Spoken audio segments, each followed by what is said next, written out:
नमस्कार, आप देख रहे हैं हमारी खास पेशकश। आपके साथ मैं हूं अभिलाषा पाठक। पश्चिम बंगाल में धर्म के नाम पर चुनाव प्रचार जोरों पर है। एक तरफ बीजेपी भगवान राम और जय श्री राम के नारे लगाकर अपने हिंदुत्व के एजेंडे पर आगे बढ़ रही है, तो वहीं टीएमसी भी चुनाव में धार्मिक रंग देने में पीछे नहीं है। पहले टीएमसी ने मां दुर्गा पर दिलीप घोष के बयान को लेकर बीजेपी पर हमला बोला। अब सरस्वती पूजा को लेकर टीएमसी और बीजेपी में आर पार की जंग दिखाई दे रही है। ऐसे में सवाल उठ रहे हैं कि क्या बंगाल में धर्म के आधार पर चुनाव लड़ा जाएगा, यानी बंगाल का चुनावी संग्राम किसकी सरस्वती किसके राम। देखिए स्पेशल रिपोर्ट।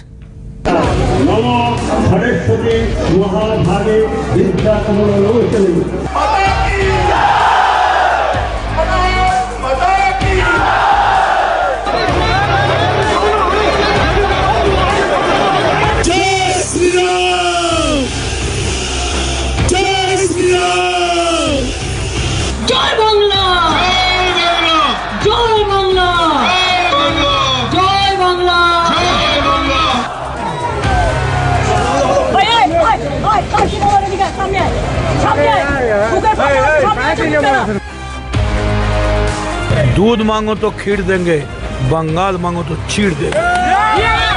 सरकार এখানে যারা চালাচ্ছে তারা কখন সরস্বতী পুজো বন্ধ করে আবার কখন নিজেরা সরস্বতী পুজো করে।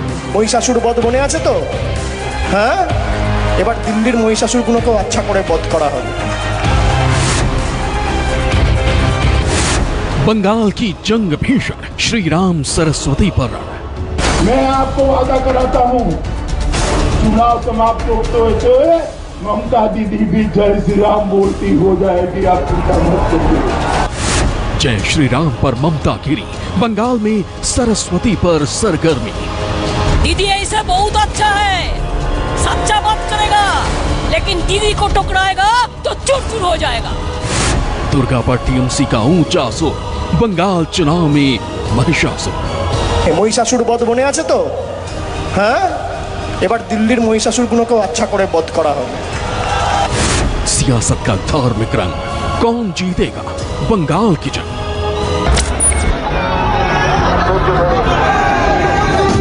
हमसे टकराएगा, चूर चूर हो जाएगा। भारत माता की। कभी धार्मिक नारेबाजी, कभी दुर्गा पूजा, तो कभी जय श्री राम के नाम पर बवाल। ये बंगाल है, यहाँ की सियासत में आपको संस्कृति और परंपराओं की खुशबू मिलेगी, तो महापुरुषों के नाम पर राजनीति भी दिखेगी। बंगाल का चुनावी अखाड़ा सज चुका है और नेताओं के बीच जुबानी जंग भी तेज हो चुकी है। धर्म के नाम पर वोटों का गुणा भाग भी दिखाई देने लगा है, लेकिन इन सब के बीच बंगाल में देवी देवताओं के नाम पर भी जंग हो रही है। कोलकाता में प्रधानमंत्री के कार्यक्रम में ममता बनर्जी ने जय श्री राम के नारे का विरोध क्या किया कि बीजेपी ने टीएमसी पर राम विरोधी होने का ठप्पा लगा दिया। धार्मिक एजेंडे पर आगे बढ़ रही बीजेपी को ममता ने मानो बड़ा मुद्दा दे दिया है। चुनावी सभाओं में गृह मंत्री अमित शाह और बीजेपी अध्यक्ष जेपी नड्डा जय श्री राम के नारे लगाने लगे।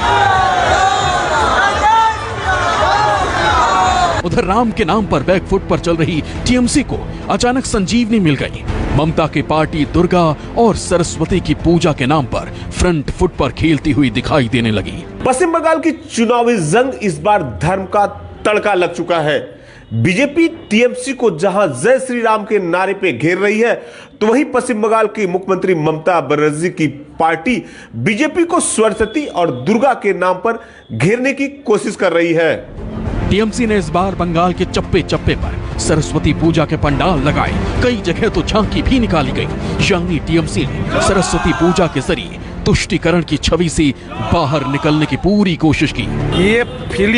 ये लाइट माने फिलिप और पगला माने दिलीप, उसका मालूम ही नहीं है कौन दुर्गा है, वो गाली दे दिया।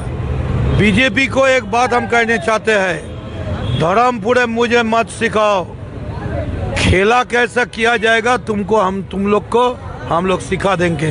इंतजार करो, लक्ष्मण रेखा ड्रॉ हो गया, अभी खाली टाइम की बात है। दूध मांगो तो खीर देंगे, बंगाल मांगो तो चीड़ देंगे। हालांकि मौका सरस्वती पूजा का था, लेकिन टीएमसी ने बीजेपी के प्रदेश अध्यक्ष दिलीप घोष के दुर्गा पर विवादित बयान का बहाना बनाकर बीजेपी को सवालों में खड़ा किया। ममता बनर्जी के भतीजे और टीएमसी सांसद अभिषेक बनर्जी ने ममता की तुलना दुर्गा और बीजेपी की महिषासुर से कर दी। जो दुर्गा देवीर 14 পুরুষের কোনো ঠিক ঠিকানা নেই। দুর্গাকে কে জানে, কে চেনে? তাই নাকি? দুর্গাকে কে জানতে চেনে? মহিষাসুর বধ মনে আছে তো?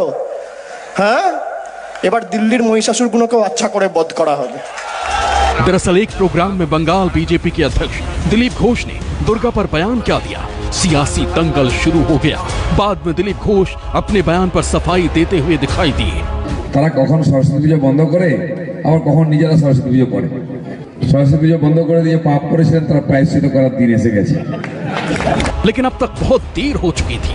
दिलीप घोष के बयान को दुर्गा विरोधी बताकर टीएमसी ने जोर शोर से प्रचार किया। भारतीय जनता पार्टी ने बंगाल में जय श्री राम का नारा दिया तो टीएमसी ने सरस्वती पूजा और दुर्गा पूजा को चुनावी मुद्दा बना लिया। दुर्गा पूजा पर दिलीप घोष का बयान ने टीएमसी के लिए संजीवनी का काम किया, जिसके बाद अब टीएमसी सरस्वती पूजा के जरिए सियासी जंग को धार्मिक रंग देने का काम कर रही है। हालांकि बीजेपी टीएमसी के सरस्वती पूजा को चुनावी स्टंट करार दे रही है। बीजेपी के मुताबिक बंगाल पूजा के नाम पर टीएमसी सिर्फ दिखावा कर रही है। माननीय मुख्यमंत्री किसी एक संप्रदाय विशेष को खुश करने के लिए उन्होंने विसर्जन का दिन बदल दिया, आदेश जारी कर दिया कि आपको दुर्गा पूजा का विसर्जन इतने तारीख को करना होगा, इतने तारीख को आप नहीं कर सकते हैं। ये इस तरह के कई उदाहरण बंगाल की जनता ने देखा है। इस तुष्टीकरण की राजनीति का प्रतिवाद करने पर ही भारतीय जनता पार्टी के ऊपर सांप्रदायिकता का आरोप लगता है। टीएमसी तो भले ही सरस्वती पूजा और दुर्गा के नाम पर बीजेपी पर हमलावर है, लेकिन बीजेपी ने बंगाल में एंट्री जय श्री राम और दुर्गा पूजा के साथ की थी। प्रधानमंत्री नरेंद्र मोदी ने अयोध्या में श्री राम मंदिर के भव्य निर्माण के शिला पूजन में जय सिया राम का नारा लगाया था। गृह मंत्री अमित शाह बंगाल की रैलियों में जय श्री राम का उद्घोष करते रहे। पार्टी अध्यक्ष नड्डा भी जय श्री राम कहकर हुंकार भर रही हैं। इसके अलावा गृह मंत्री शाह ने पिछले दिनों बंगाल दौरे पर देवी मंदिरों में पूजा की थी। जेपी नड्डा भी कोलकाता के काली घाट में पूजा करके मां काली के नाम का जय घोष कर चुके हैं। ये बीजेपी का सॉफ्ट हिंदुत्व है, जो सिया राम से श्री राम तक और मां काली से दुर्गा तक हर भक्त को अपने साथ जोड़ने की कोशिश की तरह देखा जा सकता है। धार्मिक मान्यता और उससे मानने की आजादी किसी का भी निजी अधिकार और व्यक्तिगत का मामला है। इसे राजनीतिक में इस्तेमाल से बचना चाहिए, लेकिन जब धर्म के नाम पर सियासत होती है तो समाज और राष्ट्र दोनों के लिए हानिकारक होता है। इसीलिए बीजेपी और टीएमसी दोनों को ही राम और दुर्गा के नाम पर सियासत करने के बजाय मुद्दों की बात करनी चाहिए। यानी इस बार बंगाल चुनाव में हर रंग दिखाई दे रहे हैं। एक तरफ मुद्दों की बात है तो दूसरी तरफ धार्मिक सियासत का रंग भी दिखाई दे रहा है। ऐसे में देखना यह है कि बंगाल में चुनाव में कौन सा मुद्दा किस पर भारी पड़ता है। सिलीगुड़ी से मनु कृष्णा, मुर्शिदाबाद से मनाली दत्ता, आसनसोल से अमरदेव पासवान के साथ मनोज पांडे, न्यूज 24 कोलकाता।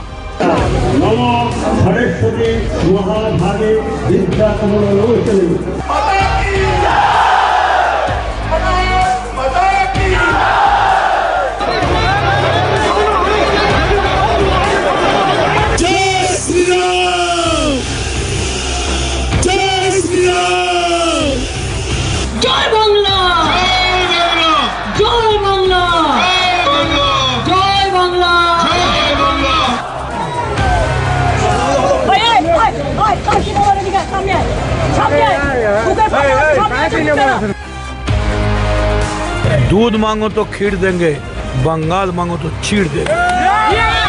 সরকার এখানে যারা চালাচ্ছে তারা কখন সরস্বতী পুজো বন্ধ করে, আবার কখন নিজেরা সরস্বতী পুজো করে। नमस्कार, मैं हूं मानक गुप्ता।